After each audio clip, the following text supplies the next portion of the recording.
हरे कृष्णा। आज हम भगवद गीता यथारूप के 3रे अध्याय कर्म योग का अंतिम श्लोक का अध्ययन करने जा रहे हैं। आइए सबसे पहले हम श्लोक का वाचन करते हैं। एवं बुद्धेः परम बुद्ध्वा संस्तभ्यात्म नमात्मना जहि शत्रुं महाबाहो कामरूपं दुरासदम्। एवं बुद्धेः परं बुद्ध्वा संस्तभ्यात्मा नमात्मना जहि शत्रुं महाबाहो कामरूपं दुरासदम्। एवं इस प्रकार बुद्धेः बुद्धि से, परम श्रेष्ठ, बुद्धवा जानकर, संस्तभ्य स्थिर करके या वश में करके, आत्मनम मन को, आत्मना सुविचारित बुद्धि द्वारा, जहि जीतो, शत्रुम शत्रु को, महाबाहो हे महाबाहो, काम रूपम काम के रूप में, दुरासदम दुर्जय। भगवान कह रहे हैं कि इस प्रकार हे महाबाहो अर्जुन, अपने आप को भौतिक इंद्रियों, मन तथा बुद्धि से परे जानकर और मन को सावधान आध्यात्मिक बुद्धि कृष्ण भावनामृत से स्थिर करके आध्यात्मिक शक्ति द्वारा इस काम रूपी दुर्जय शत्रु को जीतो।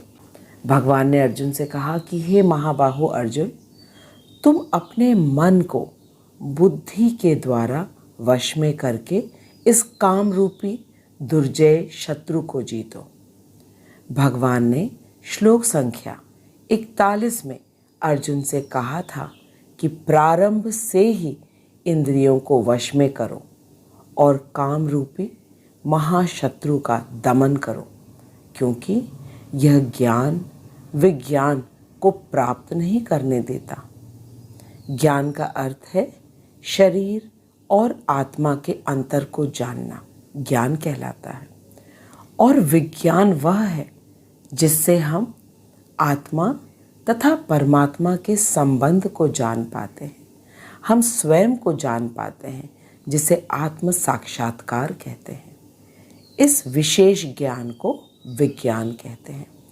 और ये काम रूपी महाशत्रु इस ज्ञान और विज्ञान को प्राप्त नहीं करने देता। फिर भगवान ने श्लोक संख्या 42 में कहा कि इंद्रियां भौतिक जड़ पदार्थों से श्रेष्ठ है। इंद्रियों से श्रेष्ठ है मन, मन से श्रेष्ठ है बुद्धि और बुद्धि से श्रेष्ठ है आत्मा, जो कि परमात्मा श्री कृष्ण का अंश है। अब श्लोक संख्या 41 और 42 को साथ में समझते हैं कि भगवान हमसे क्या कह रहे हैं। भगवान ने पहले अर्जुन को इंद्रियों को नियमित करने के लिए कहा, क्योंकि यदि इंद्रियां अनियंत्रित रहेंगी तो ज्ञान और विज्ञान तो संभव ही नहीं है। जैसे कि टीवी देखते देखते पढ़ाई संभव नहीं है। प्रभुपाद ने हमें बताया कि शरीर और आत्मा के अंतर को समझना ही ज्ञान है और आत्मा और परमात्मा तथा भगवान के साथ अपना शाश्वत संबंध जानना विज्ञान कहलाता है। और ये ज्ञान और विज्ञान अशुद्ध मन से नहीं हो सकता। इसलिए भगवान ने इंद्रियों को नियमित करने के लिए कहा। और प्रभुपाद हमसे कहते हैं कि इंद्रियों को नियंत्रण में रखने के लिए, मन को शुद्ध रखने के लिए हमें 4 नियमों का अवश्य ही पालन करना चाहिए। जैसे पहला, मांसाहार नहीं करना। दूसरा, नशा नहीं करना। तीसरा, जुआ नहीं खेलना। चौथा, अवैध संबंध नहीं रखना। और करना क्या है हमें? प्रत्येक दिन 16 माला हरे कृष्ण महामंत्र का जप करना। श्रील प्रभुपाद ने कृपा करके हमें ये बता दिया कि इन नियमों का ही पालन करके हम अपनी इंद्रियों को नियमित करके तथा मन को स्थिर करके बुद्धि से अपने शुद्ध स्वरूप को पहचान सकते हैं। और एक बार बुद्धि शुद्ध स्वरूप को जान ले तो इंद्रियां और मन अपने आप ही नियंत्रित हो जाती हैं और भगवान की सेवा में लग जाती हैं। शुद्ध स्वरूप अर्थात कि मैं आत्मा हूँ, मैं नित्य कृष्ण दास हूँ, और इस शुद्ध स्वरूप का ज्ञान आत्म साक्षात्कार कहलाता है, जो कि एकमात्र मनुष्य जीवन में ही संभव है। और भगवान हमें मार्ग बता रहे हैं कि हम कैसे अपने लक्ष्य तक पहुँचे। भगवान की प्रत्येक बात को हमें पूरे भक्ति भाव से ग्रहण करना चाहिए। आखिर कोई साधारण व्यक्ति नहीं, बल्कि भगवान हमसे बात कर रहे हैं, हमें हमारे जीवन का लक्ष्य बता रहे हैं, जिससे हम सुखी हो सकें। भगवान ने गीत गाया है, इसलिए यह भगवत गीता है, और भगवत गीता में हमारे सुखी होने का रहस्य है, जो हमें श्रील प्रभुपाद बता रहे हैं। जगत गुरु श्रील प्रभुपाद की जय। आइए अब हम श्रील प्रभुपाद के तात्पर्य को पढ़कर इस श्लोक को अच्छी तरह समझते हैं। प्रभुपाद हमसे कह रहे हैं कि तीसरे अध्याय कर्म योग का निष्कर्ष यह है कि मनुष्य निर्विशेषवाद तथा शून्यवाद को अपना चरम लक्ष्य न मानकर अपने आप को भगवान का शाश्वत सेवक समझते हुए कृष्ण भावनामृत में प्रवृत्त हो। आइए अब हम एक एक करके समझते हैं कि निर्विशेषवाद तथा शून्यवाद क्या है। निर्विशेषवाद का अर्थ यह है कि जो व्यक्ति भगवान को निराकार मानते हैं, अर्थात कि भगवान का कोई आकार है ही नहीं, और शून्यवादी ये मानते हैं कि सब कुछ शून्य से आया है और शून्य में ही मिल जाएगा। तो ये है निर्विशेषवाद तथा शून्यवाद का अर्थ। अब आइए हम देखते हैं कि हमारे श्रील प्रभुपाद ने कैसे इनका खंडन किया है। प्रभुपाद कह रहे हैं कि भगवान ने श्लोक संख्या 22 में कहा है, न मे पार्थस्ते कर्तव्यम त्रिषु लोकेषु किंचन नानवाप्तम अवाप्तव्यम वर्त एव च कर्मणि।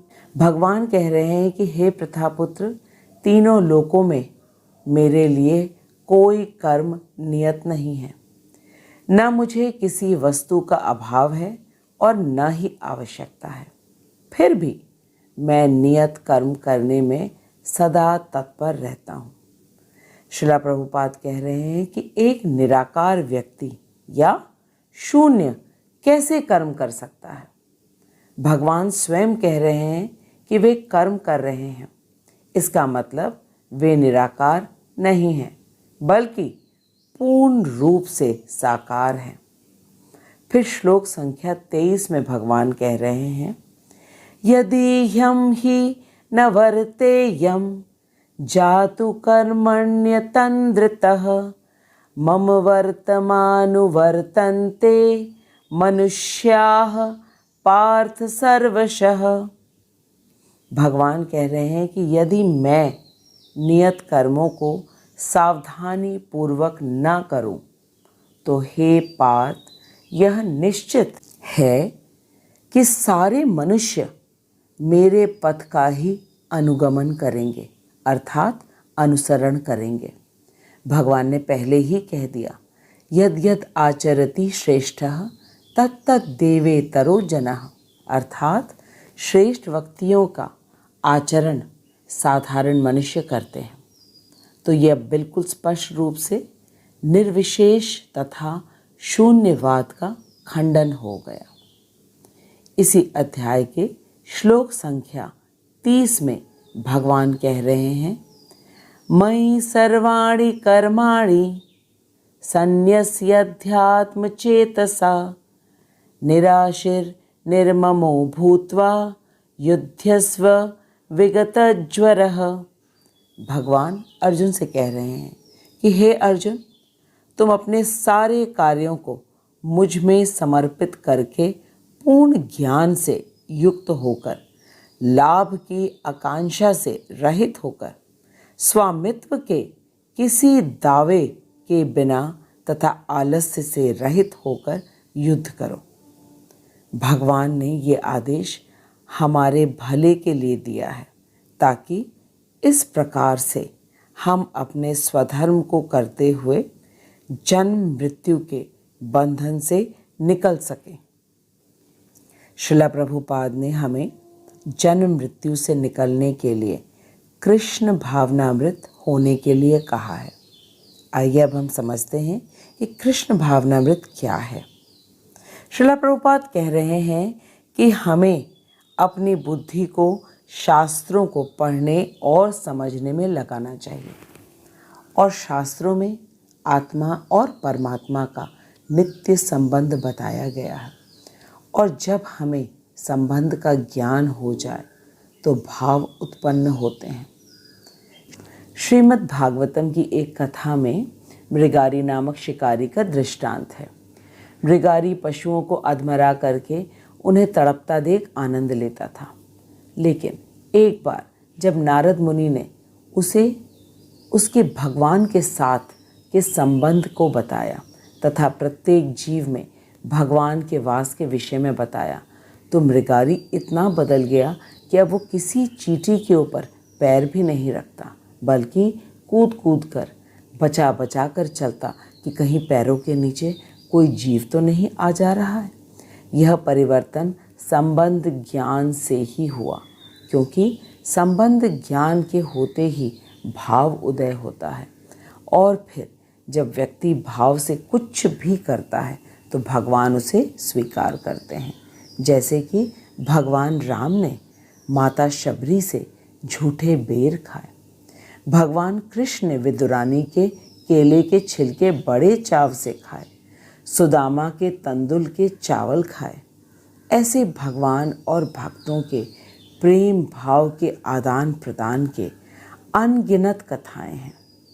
इसी प्रेम से की गई सेवा को भक्ति कहते हैं।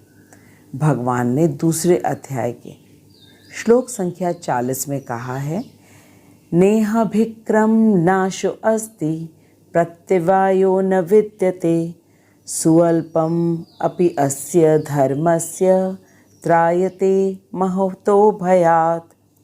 भगवान कह रहे हैं कि मेरे प्रति की गई थोड़ी सी भी प्रेम पूर्वक सेवा को मैं कभी नहीं नाश होने देता, और जब यह नाश नहीं होता तो इसका अर्थ है कि प्रेम पूर्वक की गई सेवा अमृत है। इसी को कृष्ण भावनामृत कहते हैं। कृष्ण के साथ संबंध का ज्ञान हो और फिर प्रेम से सेवा करना ही कृष्ण भावनामृत कहलाता है, जिसे हमें विकसित करना है। यही हमारा परम धर्म है, और हम प्रत्येक कार्य को एकमात्र कृष्ण की प्रसन्नता के ही लिए करें, तो इसे कृष्ण भावनामृत भक्ति में कार्य कहते हैं। श्रील प्रभुपाद हमें कह रहे हैं कि इसके लिए मनुष्य को सहसा ही अपने नियत कर्मों को बंद करने की कोई आवश्यकता नहीं, अपितु धीरे धीरे कृष्ण भावनामृत को विकसित करके भौतिक इंद्रियों तथा मन में प्रभावित हुए बिना अपने शुद्ध स्वरूप के प्रति जागरूक होकर स्थिर बुद्धि में दिव्य स्तर को प्राप्त करें। श्रील प्रभुपाद कह रहे हैं कि कृष्ण भावनामृत कर्म करते करते हम अवश्य ही दिव्य बुद्धि के स्तर पर स्थित हो जाएंगे और इसके लिए अपने नियत कर्मों को त्याग करने की कोई आवश्यकता है ही नहीं। यही तो भगवान ने अर्जुन को करने के लिए कहा। भगवान ने अर्जुन को कहा कि तुम क्षत्रिय हो, इसलिए तुम युद्ध करो, क्योंकि धर्म की स्थापना के लिए और मेरी प्रसन्नता के लिए युद्ध करना सबसे बड़ा कर्तव्य है। इसी को कहते हैं कृष्ण भावनामृत कार्य। प्रभुपाद कह रहे हैं कि सांसारिक जीवन के अपरिपक्व अवस्था में दार्शनिक चिंतन तथा यौगिक आसनों के अभ्यास से इंद्रियों को वश में करने के कृत्रिम प्रयासों से आध्यात्मिक जीवन प्राप्त करने में सहायता नहीं मिलती है।